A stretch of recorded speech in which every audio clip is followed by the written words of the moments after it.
Good morning.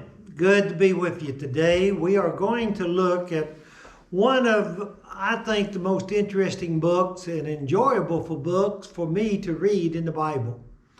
I'd like to just, like I hope many of you, I like to just open the Bible and read for the enjoyment of it. I like to read to get the thought of it and something that makes me think. I know that may be a surprise for some people to know that I think, but I try to put some thought to it when we look at this. And to get all joking aside, let us look at the book of Proverbs here, and I would like for us to start in chapter 3. In this, we can see that this is the book that basically Solomon was writing. He was writing to his son. Some people said, well, why do we have it? Well, because the advice to his son, God has chosen it to be a book that is of great advice to all of God's children. The advice that was given to his son is so good, and the advice given to him by God, the Holy Spirit, directed this to be given to mankind and to godly people of how we are to conduct ourselves. In chapter 3, it starts out saying, "My son, do not forget my law, but let your heart keep my commandments. For length of days and long life and peace they will add to you." He was talking to this, and I believe also talking about his law. But Solomon's law, he tried it to be God's law. Our law today, when we deal and say our law should be God's law. What govern our life? Now, it shouldn't be what is legal in the land to do. Today, there's people that same-sex marriage and a lot of other things that is legal, but it's not legal by God's law. And we can realize here, he says, do not forget my law. Solomon was talking about the law of God, the advice that he was giving to his son, and thus also to us. We have it, God saved it for us too. It said, verse 2, it says, "For length of days and long life and peace they will add to you." If we obey God's law, we will. And it's not saying that we won't, some people die young. But the thing about it is, it helps us, a tendency to live longer if you do right. We know that. It's dangerous. Look at the sins around about us. When we sin so oftentimes it brings about shortcomings of life. Somebody said, well, alcohol, you drink alcohol, and very few people die from alcohol poisoning. Very few. They do. Every year in America, there's 13, average of 13 children under 18 years of age that die from alcohol poisoning. Somebody said, oh, no, but they can't report it. It's underage, but it happens. We can see it hampers our life when sin. It says verse 3 says, "Let not mercy and truth forsake you. Bind them around your neck. Write them on the tablets of your heart, and so find favor and high esteem in the sight of God and man." Man, look at the advice given. If more young people would obey and look at this, the world would be so much greater. And young people would have so much less trouble. It says, "Let not mercy and truth forsake you." It's not enough just to have truth, but also we see that we need to have mercy. Mercy is, somebody said, well, I treated him the way he deserves. Everybody does that. A godly person has mercy. Treat people better than what they should be treated. That's how we are different from the world. Somebody said, I have helped some people that was very, they was rascals. That's the way my grandmother would say it. I'm not going to say the way other people might say it. They was rascals. And I've had somebody ask me in this very town I'm living in, they've asked me, why do you keep helping them? Why do you give them food? Why do you help them? Don't you know how they are? And I tell them, I said this, I don't help them because of who they are. I help them because of who I am. That's mercy. We are to have that. Let not mercy and truth forsake you. It says, bind them around your neck. That's a way of keeping them close. That's what it's talking about. Keeping them close. Keeping them close. And then it says, write them on the tablets of your heart. Not just close, but keep them in you. Keep them in you. It says, and so find favor. Now notice, do that. So find favor and esteem in the sight of God and man. That's right. In the sight of God and man. If you treat people the way that they should, you get esteemed.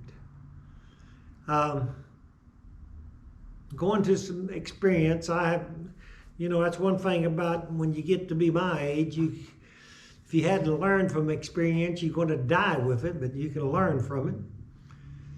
When I was a chaplain in the Texas prison system, there was people that I would help. I would give sometimes death messages. That was a hard job to do. Hard job to do, to give death messages. Some of the times when they came in, I know I got a message says so-and-so 2-year-old baby died. We need to give them a message. You need to give them a phone call. I gave him a 5-minute phone call. It was so hard because he was in trouble. He was in the maximum security, in the jail, if that makes sense. And he came down and they said, okay, you wait here, chaplain, and we go get him. And I looked down the hall, down through the cells, and I saw 2 guards either side of this man. He was a big man. But I noticed that he had his feet shackled together, walking like this and shackled. His arms was behind him. And he was scuffed behind it. He came in. And the 2 guards, they came in and he sat down at the table. And I had to tell him that his 2-year-old had died. I asked the number and I called the number and I had to hold the phone up for him to talk to his wife for 5 minutes. Talk to him. And it was 5 minutes, that's all I could do. Well, it was almost 6, but it was not quite 6, so I can call it 5. And I let him talk. What I'm saying, I did that more than once.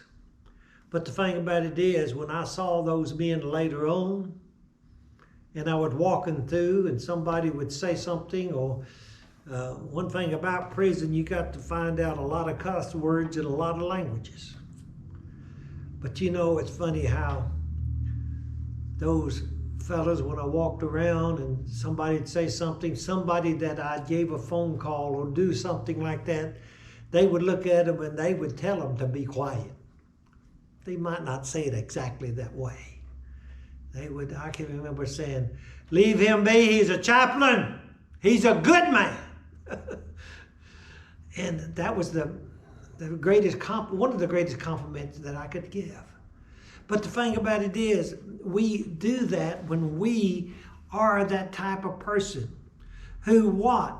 And so we write them on the tablets of our hearts so we find favor and high esteem in the sight of God and what? Man. When you live the godly life, God will be pleasing with you. I know that. And most men will too. I didn't say all men. Some are so wicked that they will make fun of you for even being good to them. But I do know in circumstance, most of them are not that way. I can remember that I gave a message of something to a young man, bad, who wasn't deaf or something, and I told him something, and we was in the counseling room of the chapel. And he was so upset when he left. As he got up to leave, he hit the door with the side of the wall with his fist, and then opened the door and walked out. And I walked out after him. And there were several of the fellas outside. And that one came up to me and said, "Was he mad at you, chaplain? If he is, we're going to..." I said, No, fellas, because they was going to get him. Because they thought he was mad at me. Well, the thing about it is, he wasn't mad at me. But even if he would have, I would have told him and said, "No, he's okay, he's just upset." Because we need to show people. We need to teach people what God says. It sums it up in verse 5 so well. It says this: trust in the Lord with all your heart. Do what? Trust in the Lord with all your heart, and lead not on your own understanding. Lead not on your own understanding. Why didn't you do this? Why didn't you do that? Don't you think you should have? I may think that, but I know what God wanted me to do. Being a Christian, it's not being tempted to do something that you shouldn't. Not to being tempted to act like somebody's not a Christian. But being a Christian is knowing enough about God to keep from doing it. Somebody said, "How do you do it? Are you just not tempted?" I've heard people tell me, "Well, you're just not tempted." What are you talking about? I was tempted sometimes to say some things to those prisoners. I've been tempted to say things to people even in towns that have mocked and made fun of me and even God. But I don't do it. I don't do it. Am I tempted? Yes. But most of the time that I can think of, I've kept from it. Sometimes have to say it in a way. I tell this story, I may have told it here. When I was in prison, I had one big old man from Houston came up to me. I hadn't been there long. They find out about you. I don't know how they do it, but they can find out about you more. I don't know what kind of network they have. But he came up to me and he said, "Chaplain, when I get out, I can break in your home and I can have my way with your wife and your daughter." I said, "Leroy, what?" He said, "Yeah, I can go in. You can't do nothing about it. You a chaplain." I said, "Leroy, you break into my home, I got a 12-gauge shotgun." He said, "But you are a chaplain." I said, "Leroy, if you break into my home to protect my wife, I got a 12-gauge shotgun and I'm going to shoot your legs out from under you." He said, "But you are a chaplain." I said, "Hey, Leroy, if you break into my home and you have your way with my wife and my daughter, we are in Texas. When they catch you, what are they going to do to you?" He said, "They kill me." I looked at him and said, "Leroy, they can't kill you if I shoot your legs." I'm not kidding. This is a true story. He looked at the guy next to him. He did like this. He said, "Chaplain, shoot my legs to save my life." That's a true. He said, "Touch me." And I think that it didn't always end this way, but a few months later, may have been a year later, I baptized Leroy into Christ. I baptized that man into Christ. And I bet you the reason why, or one of the reasons why, is because I told him I'd shoot his legs. I didn't tell him, "I'm going to shoot your head off." I didn't tell him, "I'm going to shoot you in the heart." I said, I'm going to shoot you in the legs. We have to be willing to know how to tell people, I want to stop sin, but I do not want to kill sinners. I want to change sinners. This is what we do when we trust in the Lord, because they're going to be around us. Trust in the Lord with all your heart and lean not on your own understanding. In all your ways acknowledge Him, and He shall direct your paths. Paul told Timothy in 2 Timothy 2:15, study to show thyself approved unto God, a workman that needeth not to be ashamed of rightly dividing the word of truth. And I might say this, why do we rightly divide the word of truth? So we know how to act in this world. That we know how to answer the Leroys of the world. That we know how to answer those people that come and mock and make fun of the church or God or Christ. That we love them, even though we may hate their ways. Why? Because even they was created, every man was created in the image of God, and that they have a spirit. And we must guard our spirit by looking at the truth. And we must encourage other people to get their spirits right with God before it's too late. Read all of this. Psalms 3. I don't have time, but I'd like for you to read just Psalms 3 if you would. If you have any questions or comment, just feel free to call me, write me, whatever. You can find my phone number on the net. It's not hidden. And if you can, share and like this video. It would help us and help others maybe to see what God is and what they can be. God be with you till we meet again.